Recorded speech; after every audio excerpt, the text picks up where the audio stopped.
way the greenhouse effect works is that incoming solar radiation at the top of the atmosphere is about 1,339 watts per square meter. Okay, some of that sunlight gets reflected back into space before it penetrates the atmosphere. Most of that comes, and the rest of it comes down and actually hits the surface of the Earth. The solar incidence at the surface is about 1,000 watts per square meter. Okay, most of that's absorbed by the Earth, the landmass and the oceans. Some of that is reflected back up in the form of infrared light, infrared energy that goes back up into the atmosphere. Most of that penetrates through the atmosphere and goes back out to space. Some reflects off of certain gases that are in the atmosphere. They tend to be, it looks like they're the molecular gases like water vapor, carbon dioxide, and methane.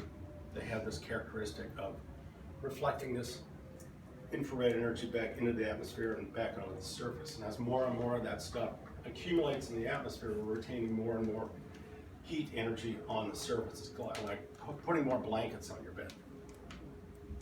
Water vapor creates about 50 to 75% of the heating. Carbon dioxide, though only 1/64th the amount of water vapor, but it creates 20 to 25% of the total effect. Methane, even though it's 1/200th of the carbon dioxide amount, but it creates 5 to 10% of the total effect all by itself. We actually need the greenhouse effect. It's good because of what makes the Earth habitable. CO2 level in the air is what actually, it's the rheostat that controls surface temperature. The more carbon dioxide, the warmer it gets, the less carbon dioxide, the cooler it gets. And the link between increased